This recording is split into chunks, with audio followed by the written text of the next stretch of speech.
if you take all the results of cheating that I described to you up to now, the real fundamental issue here is conflicts of interest. What happens when we are paid to do things that are slightly different from the truth? Do we see the world in a different way? Are we biased, and do we act on our bias? And the answer, of course, is yes. Now, the truth is that we all understand conflicts of interest. We all understand that if we go to a basketball game and we are big fanatic fans of team one, and the referee calls a call against our team, we will think the referee is evil, vicious, blind, stupid. And we all understand that in sports, conflicts of interest are everywhere, and you know what? Maybe it even makes the game more fun. But ask yourself, would you go in front of a judge if you knew the judge was getting paid 5% of the verdict that they would pass? Probably nobody would take it on. But nevertheless, we have tremendous conflicts of interest. We have conflicts of interest with our mechanics and our lawyers and our accountants and, of course, our governments. And, of course, in the financial industry, both financial advisors and bankers have tremendous conflicts of interest. And the question is, how do we let it be? If we understand that people are blinded by the conflicts of interest, shouldn't we do more to eliminate some of those? Well, of course, people do understand that to some degree that conflicts of interest are important and are trying to eliminate it, but most of the effort toward elimination has been done on what is called sunshine policies and disclosure. And the idea is that if I'm your banker and I have a conflict of interest, I should just tell you about it. I should just put it on a website. And the moment you know that I have a conflict of interest, you will know how to discount my opinion. So there was a very nice experiment on this. Imagine two people. One is the advisor and one is the advisee. And the advisor sees a jar with money from close up. And the advisee sees the same jar but from far away. So the advisor has better information about what's in the jar, how much money, than the advisee. Now, in one case, there was no conflicts of interest. The advisor was giving the advisee a piece of information, suggesting what they do. The advisee guessed, and if the closest the advisee was to the real value, they both got paid more money. In another condition, there was a conflict of interest. All of a sudden, the advisor got paid more as the advisee overestimated the amount. If they underestimated, they got nothing, but the more they overestimated the amount, they got paid.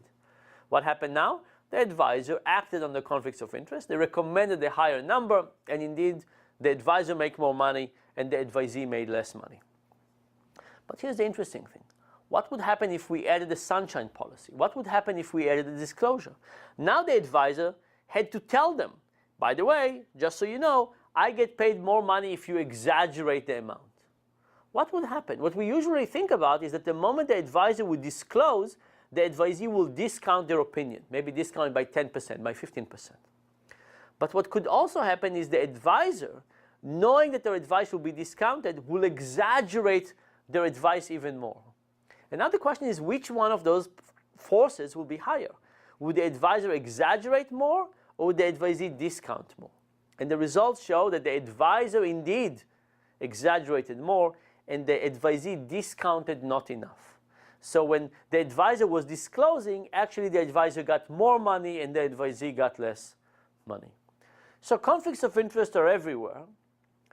They're important, they are big, they're fundamental, they change people's view of the world in important ways and cause them to give biased advice and behave in dishonest ways. And sunshine policies and disclosure don't seem to fix the problem. Now I want to tell you a couple of my own personal stories about conflicts of interest. So I was burned many years ago, and I spent a long time in hospital. And about 6 years after I left hospital already, maybe not 6, maybe 5 years after I left hospital, I came back to the burn department, and the head of the department finds me and said, Dan, I have a fantastic new treatment for you, come with me. This is not something you hear too often. I go with him to his office, and he says, look, my right side of my face is burned. The left side of my face is not. So when I shave, I have little black dots on the left side of my face, but on the right side of my face, there's no black dots because I was burned. What was his solution? He was going to tattoo little black dots on the right side of my face as well. So he said, why don't you go home, shave as close as you want to, and come back and I'll do the tattooing. I went home, I shaved. I shaved kind of carefully because I said, whatever I shave today, I have to shave for the rest of my life. I went back to his office and I said, you know what, can I see some pictures of this procedure? You've done it on other people. He said, yes, we've done it on 2 people. Here are the pictures, but I can't show you the whole face. I'll show you just the cheek. You know, and sure enough, these were cheek with little dots.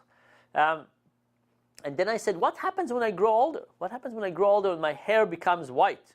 He said, oh, don't worry about it. We can laser it out when the time comes.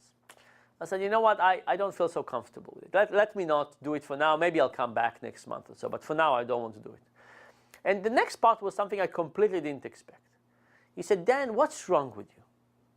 Don't you want to be symmetrical?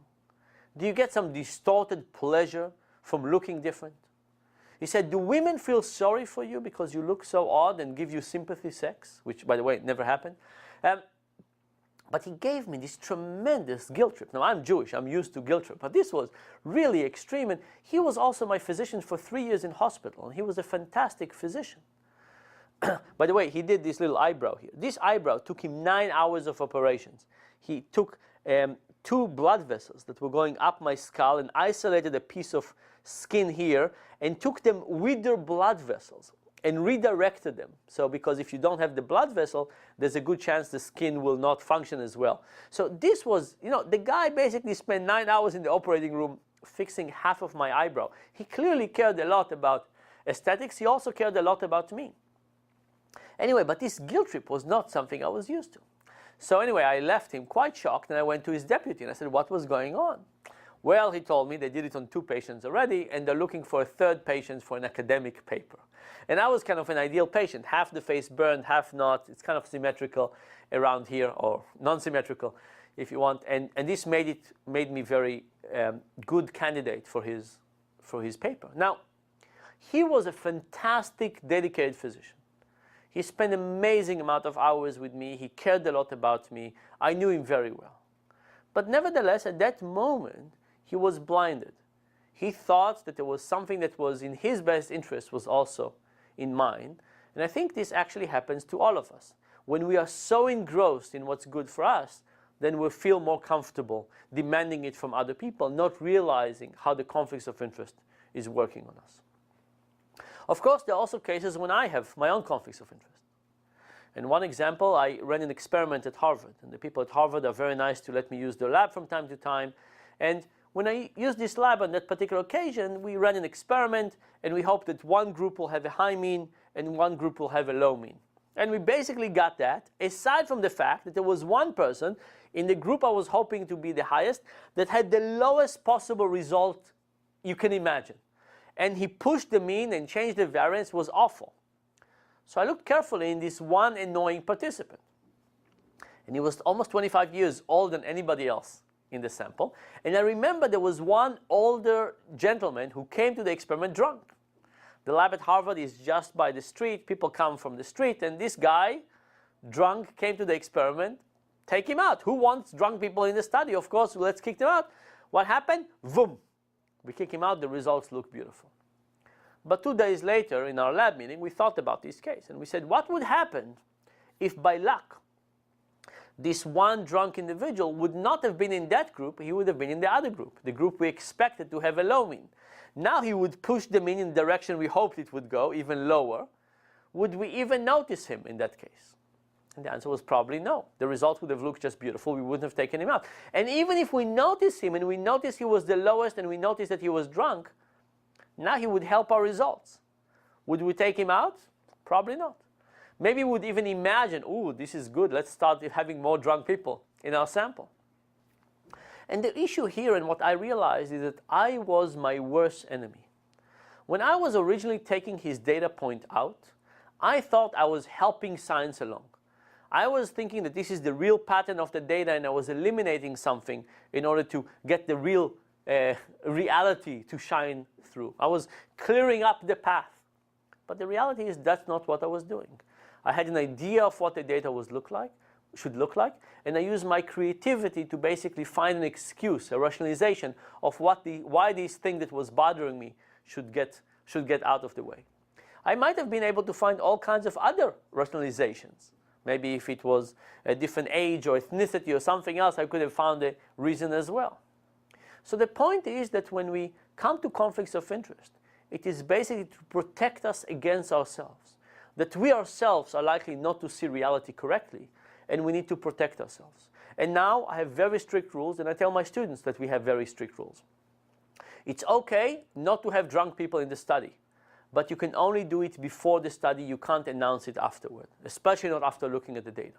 It is okay to say we don't want people who don't understand the instructions, but you can only do it up front and not later. And these rules are good for us to protect against ourselves, and without them, we would do very badly.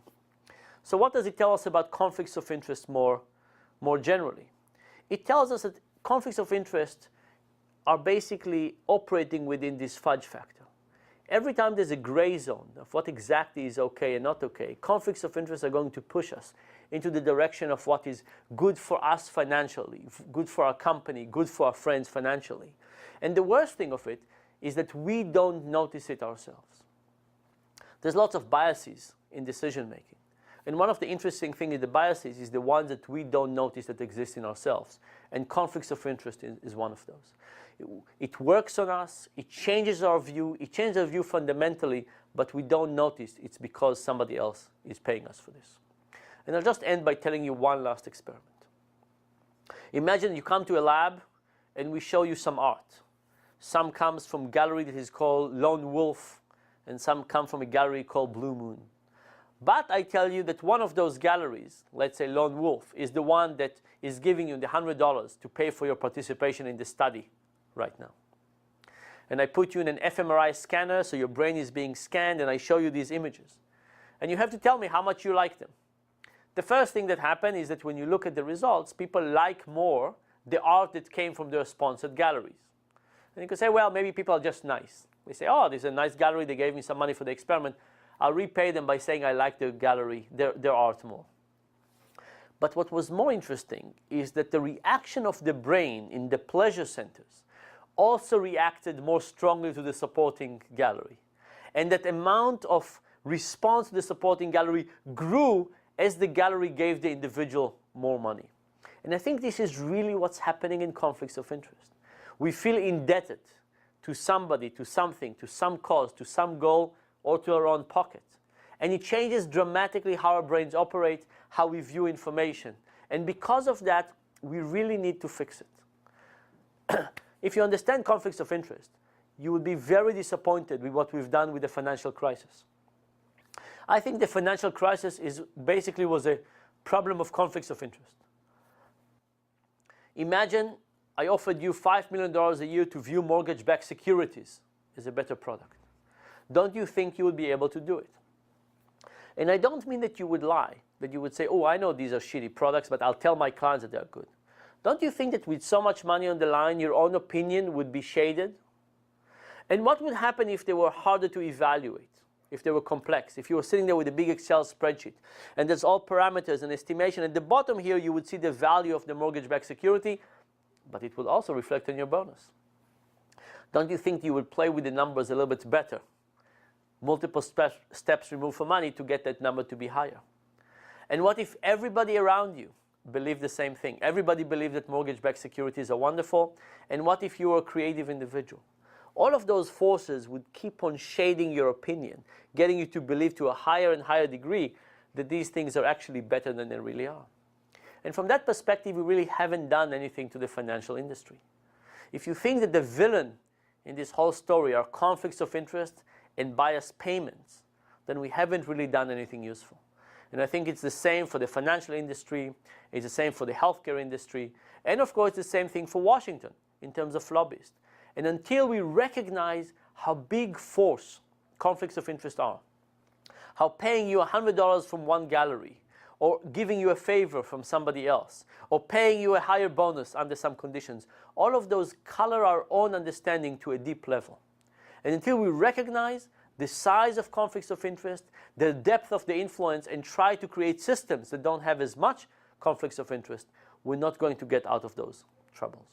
So it's not going to be easy. Eliminating conflicts of interest is hard, but I think we must look at ourselves carefully and try to eliminate as many of them as possible.